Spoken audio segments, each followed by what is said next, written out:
आज मैं आपको एक अनोखी रहस्यमय कहानी सुनाऊंगा। अगर आप चैनल पर नए हैं तो अभी सब्सक्राइब कर ले तथा कहानी पूरा देखें। अंत में एक अनोखा रहस्य छुपा है। धन्यवाद। तो सुनिए। एक समय की बात है। अतीतपुर नामक एक नगर था। इस नगर के निवासी एक अजीब बीमारी से पीड़ित थे। वे जानबूझकर अपनी पिछली गलतियों और कष्टों को भूलना चाहते थे। उनका मानना था कि केवल सुखद यादों को याद रखने से ही जीवन खुशहाल बन सकता है। उन्होंने अपने इतिहास से जुड़े सभी दुखद घटनाओं, असफलताओं और नैतिक गिरावटों को मिटा दिया था। उन्होंने एक नया नियम बनाया, अतीत शुद्धि, जिसमें केवल प्रशंसा और सफलताओं को ही याद रखा जाता था। इस नगर का मुखिया सुखपाल नाम का एक शासक था, जो मानता था कि वह अपनी भूलों को मिटाकर त्रुटिहीन भविष्य बना सकता है। लेकिन इस अभ्यास के कारण नगर में न्याय और नैतिकता कमजोर हो गई थी।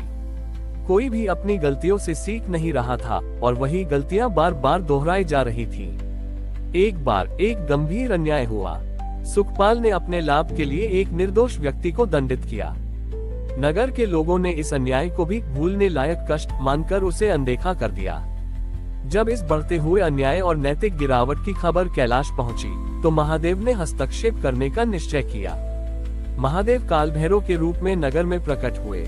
उनके हाथ में कोई तलवार या दंड नहीं था, बल्कि एक जलता हुआ दीपक था।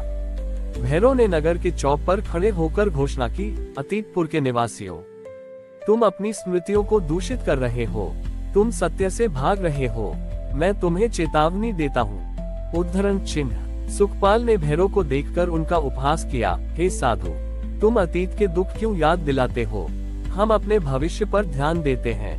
हम कष्टों को भूलकर शांति से रहते हैं। भैरव ने गंभीर स्वर में उत्तर दिया, तुम सुख से नहीं, भ्रम से जी रहे हो। तुम भूल गए हो कि मेरा भैरव स्वरूप क्या है। मैं वह हूँ जो काल हूँ। मैं स्मृति हूँ। मेरा काम हर कर्म को याद रखना है, ताकि न्याय स्थिर रहे। भैरव ने अपने हाथ में रखे दीपक को सुखपाल की ओर बढ़ाया। दीपक की लौ से एक तेज प्रकाश निकला, जो सुखपाल के मन में समा गया। सुखपाल अचानक तीव्र पीड़ा में कराह उठा। उसे अपने बचपन से लेकर वर्तमान तक की हर छोटी बड़ी गलती, हर अनैतिक निर्णय और अपने द्वारा किए गए हर अन्याय की याद एक साथ आ गई। ये पीड़ा इतनी तीव्र थी कि वह सहन नहीं कर सका। भैरव ने कहा, तुमने अपने अतीत के कष्टों और गलतियों को विष मानकर भुला दिया, पर तुम्हारा यही भुला हुआ विष तुम्हारे वर्तमान को दूषित कर रहा था। तुम अन्याय कर रहे हो क्योंकि तुम्हें याद ही नहीं किया न्याय का कष्ट कैसा होता है।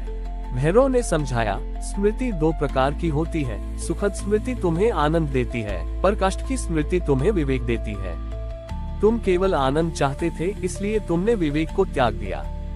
न्याय तभी स्थिर होता है जब दंड और क्षमा दोनों को याद रखा जाए। मैंने अन्याय को दंड दिया ताकि न्याय की स्मृति बनी रहे।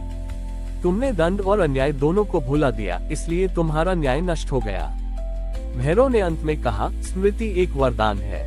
ये तुम्हें तुम्हारी जड़ों से जोड़ती है और तुम्हें अपनी भूलों से सीखने का अवसर देती है। अपनी गलतियों को भूलना उस विष को अनदेखा करना है जो तुम्हारे भीतर जमा हो रहा है। सुखपाल ने अपने द्वारा किए गए अन्याय को स्वीकार किया और उस निर्दोष व्यक्ति को मुक्त किया। पूरे नगर के लोगों ने उस दीपक के प्रकाश से अपनी भुलाई हुई स्मृतियों को पुनः प्राप्त किया। वे असहज हुए, पर उन्होंने पहली बार ईमानदारी से अपनी गलतियों को स्वीकार किया। भैरव ने उन्हें आशीर्वाद दिया कि अब वे अपनी पुरानी भूलों को एक गुरु मानकर विवेक के साथ भविष्य का निर्माण करें। अतीत की गलतियों, असफलताओं और कष्टों को भूलना नहीं चाहिए, बल्कि उनसे सीखना चाहिए। जीवन में विवेक और न्याय तभी संभव है जब हम अपनी और समाज की कष्ट की स्मृतियों को सम्मान दें, क्योंकि यही हमें नैतिक पतन से बचाती हैं। भैरव महादेव के कठोर परंतु आवश्यक हस्तक्षेप ने अतीतपुर के निवासियों को उनकी भूली हुई स्मृतियों के साथ फिर से जोड़ दिया था। दर्द और पश्चाताप की प्रारंभिक लहर के बाद उन्होंने महसूस किया कि अपनी भूलों को याद रखना उन्हें कमजोर नहीं, बल्कि समझदार बना रहा है। मुखिया सुखपाल ने अब भैरव के सिद्धांत को अपने शासन का आधार बना लिया। याद रखना ही न्याय का पहला कदम है। उसने सबसे पहले निर्दोष व्यक्ति को सम्मानपूर्वक मुक्त किया और अपने किए गए अन्याय के लिए सार्वजनिक रूप से क्षमा मांगी। इसके बाद उसने नगर में स्मृति स्तंभ की स्थापना की। ये स्मृति स्तंभ कोई विजय का प्रतीक नहीं था, बल्कि नगर की पिछली सभी बड़ी भूलों, नैतिक गिरावटों और न्याय की विफलताओं को दर्ज करने का एक स्थान था। हर वर्ष नगर के सभी नागरिक इस स्तंभ के पास एकत्रित होते थे और जानबूझकर उन कष्टदायक स्मृतियों को याद करते थे। तारांकन वे याद करते थे कि कैसे उन्होंने अन्याय को अनदेखा किया था। तारांकन वे याद करते थे कि कैसे उन्होंने झूठ को बढ़ावा दिया था। तारांकन वे याद करते थे कि कैसे सुखद जीवन की चाहत में उन्होंने अपने मूल्यों का बलिदान कर दिया था। ये प्रथा शुरू में लोगों के लिए असहज थी, लेकिन धीरे धीरे इसने उन्हें सचेत बना दिया। जब भी कोई नई गलती करने वाला होता तो उसे तुरंत स्मृति स्तंभ और पिछली पीड़ा याद आ जाती थी। सुखपाल ने एक नया न्याय तंत्र भी स्थापित किया। जब कोई अपराधी आता तो न्याय का उद्देश्य केवल दंड देना नहीं होता था, बल्कि अपराधी को उसकी पिछली भूलों और गलतियों की श्रृंखला को याद दिलाना होता था, जिसने उसे वर्तमान अपराध तक पहुंचाया। एक बार एक युवा ने चोरी की। न्यायपीठ ने उसे दंड देने के बजाय पहले उसे एक पुराने चोर की कहानी सुनाई, एक चोर जिसने छोटी शुरुआत की थी और अंततः एकाकी और दुखी मर गया। न्यायाधीश ने युवक से कहा, हम तुम्हें दंड नहीं देंगे, हम तुम्हें तुम्हारे भविष्य की कष्टदायक स्मृति दिखा रहे हैं। तुम इस मार्ग का चयन मत करो। इस स्मृति आधारित न्याय ने अपराधियों के हृदय को भीतर से बदल दिया। वे अपने द्वारा किए गए अपराधों के परिणामों और खुद पर पड़ने वाले प्रभाव को समझने लगे। नगर में नैतिकता और ईमानदारी का स्तर बहुत ऊंचा हो गया। अब लोग सुख को भुलाने में नहीं, बल्कि विवेकपूर्ण जीवन जीने में खोजने लगे। उन्होंने भैरव महादेव को स्मृति के संरक्षक के रूप में पूजना शुरू कर दिया। सुखपाल, जो पहले सुख का गुलाम था, अब विवेक का दास बन गया।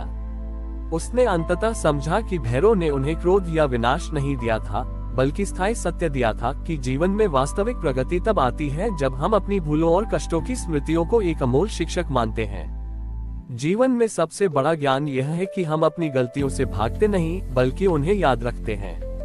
पिछली कष्टदायक स्मृतियां हमें विवेक प्रदान करती हैं और वर्तमान में सही निर्णय लेने में मार्गदर्शन करती हैं, जिससे एक न्यायपूर्ण और नैतिक समाज का निर्माण होता है।